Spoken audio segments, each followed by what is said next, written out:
Next guest is incredibly talented, super fun, and one of the nicest people you will ever meet in your life, and that's a true and honest fact.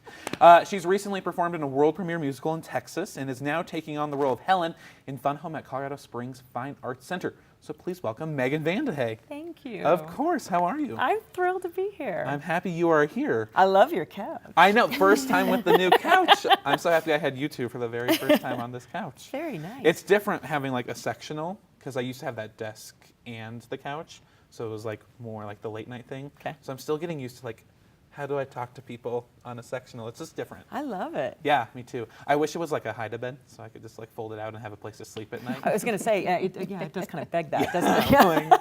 That's the one more thing we got to get. But you just got back from Texas. I did. A couple months ago. Talk about what your experience down there. It was a great experience. It was lovely to, how about this? It was lovely to gain perspective. I think that it's so good to go away and then to come back and realize what you take for granted in your own community. And so that was wonderful for me. I had a marvelous time there. They took wonderful care of me.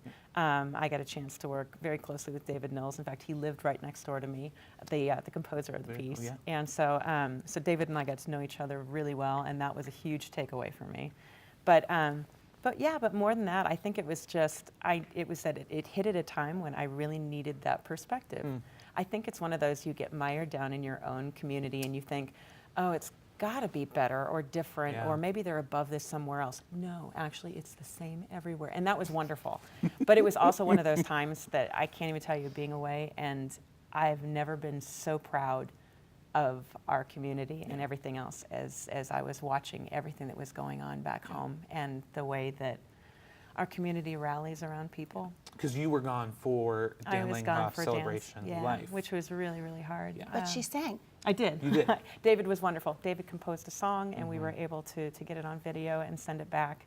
But yeah, it was really hard not to be there. I watched it all via the video stream, which was so lovely. But well, and I think that goes to prove how many people he touched, because I mean, the Arvada Center was packed. It was standing room that's only. so cool.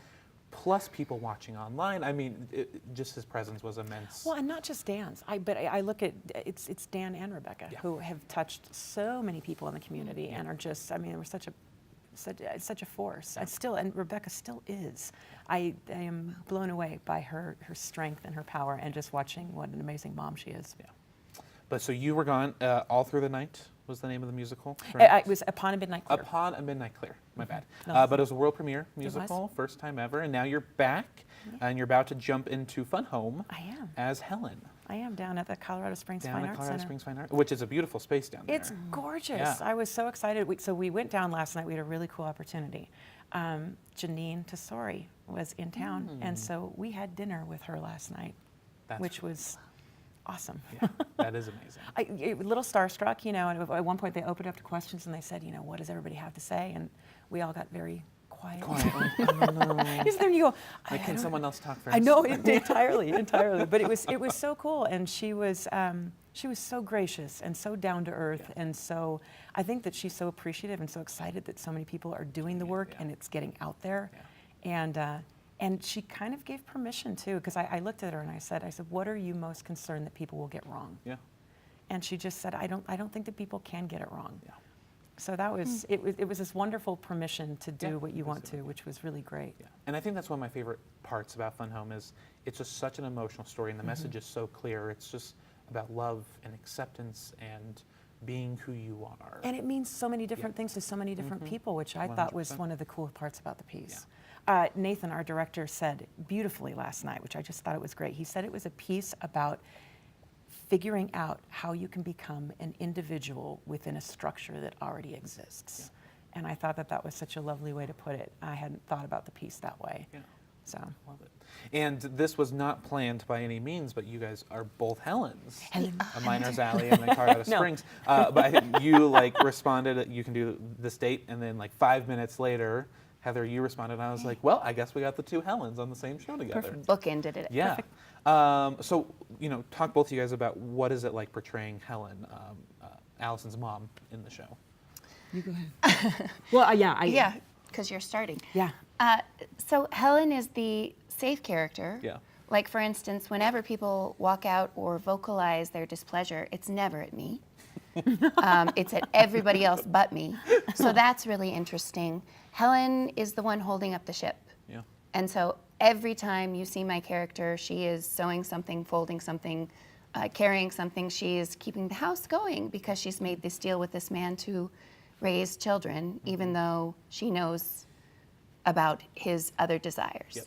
And so you kind of, throughout the show, forget that she's there because all she does is really come through and fold laundry and keep her kids going and say something kind until you get to the one number where, Days and Days. Yeah, where you realize, oh, this is a woman and this is a person and she's also affected by all this and going through all this too. So it's a heavy number once you get to it. It is. Days and Days is kind of that ballad that you guys have, and it's my personal favorite song from the show because I think Helen holds so many of her emotions in Yes. until really that number, and then she kind of lays her cards on the table and kind of. So, what's it like getting to perform that song? I know you're just starting rehearsals for it, but looking ahead, what do you think that's going to be like? I'm so excited. I haven't gotten through it yet without crying, to be completely honest. And I imagine you have to do it X amount of times to kind of work all of that out, and it's very cathartic. It's such a telling song, and I think it's telling not just in relation to this piece, but I think mothers in general. I think as women, I think that we are taught to sacrifice so much for the greater good of our children or our husbands or whatever. And I think that, I think you do look at your life at one point and you go, oh my gosh, all these days have disappeared, and I can't even mark the start of when it happened. Yep. I think that is a common theme for women in general. Yeah. So I think that's why that piece resonates with so many people. I think so. Yeah, it's just the whole show is such a strong piece. Oh, entirely. In general, and it's so great to see a piece of theater like that, and to see the reception it's getting, and that's. Most everyone wants to see it. It has been very positive. Yeah, it has. It has, absolutely. It's been amazing, for sure. Well, they're telling me to wrap up, which is sad because I would love to just talk with both of you guys for we could do our own talk show. We could recline camp out on here. the I was going to couch. say, we'll just, we'll make ourselves comfy. If you guys want to stay down here, I'm sure we can arrange something for sure. Perfect. We'll get a bottle of wine. Let's do it. Okay. Yeah. Well, thank you both for coming on. So be sure to check out Megan in Fun Home at Colorado Springs Fine Arts Center, and if you can, get to Fun Home at Miners Alley for Heather, or check out Sunday Park with George at Urbana Center. Well, thank you guys both very much. Thanks for having us. All right, stick around. We'll be right back.